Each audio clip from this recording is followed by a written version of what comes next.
সাইদুল হক জুইসের এই প্রদর্শনীতে বনবিবির খোঁজে, ইনকোয়েস্ট অফ বনবিবি।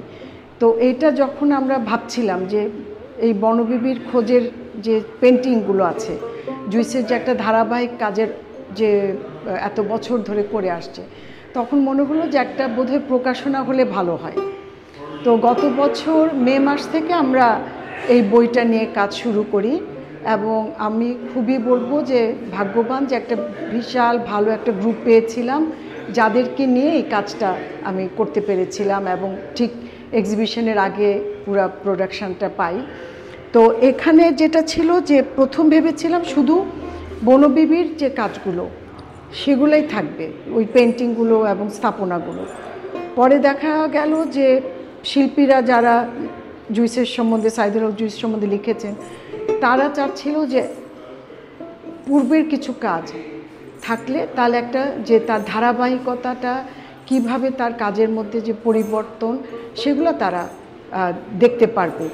তো পরে আমরা যার জন্য আমরা দেখতে পারি যে বইটায় আজিজ শরাফির লেখায় দ্য আর্টিস্ট অ্যাট ওয়ার্ক, নিমগ্ন নির্মাণে। তো ওইখানে উনি কিন্তু শিল্পীর যে উত্তরণ, বিভিন্ন মাধ্যমে যে তার বিকাশ এবং এক্সপেরিমেন্ট করাটা, এটা আসছে।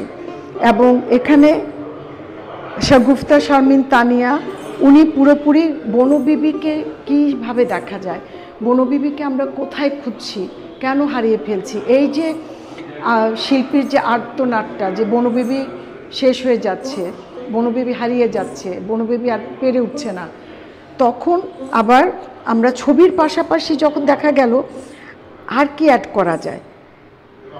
শুরুটা কিন্তু জুইসের এই কাজটা দিয়ে, কোলাজ আর মিশ্র মাধ্যমের। হ্যাঁ, এটা ছিল প্রথম আলোর একটা ছবি যে হরতালে মা কিভাবে অপেক্ষায় ছিল। তখন মনে হলো যে আমরা ইন্টারনেট থেকে কোনো শ্লোক না নিয়ে শিল্পী যদি কন্টেম্পোরারি যে ইস্যুটা, যে জিনিসটা শিল্পীকে এত কষ্ট দিচ্ছে, ওইটা যদি আমরা শিল্পী নিজে লিখে, তখন আমরা চিন্তা করে এইভাবে সাজালাম যে সে যাতে তার কথাগুলো যেমন তার চিত্রেতে আছে সেটা যেন লেখনীতেও থাকে। তো এইভাবে শিল্পী একের পর এক তার অভিব্যক্তি যেরকম ছবির মধ্যে সেমনি তার ইয়েতে মানে লিখনীতে।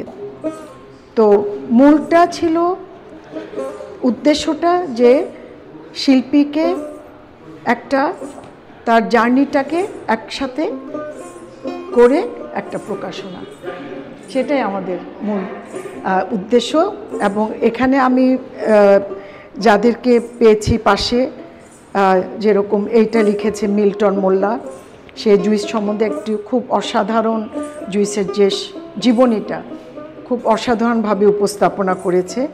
তো ওইভাবে আমি বলবো যে একটা বোধহয় ভিন্ন ধরনের বই আমরা ছাপাতে পেরেছি।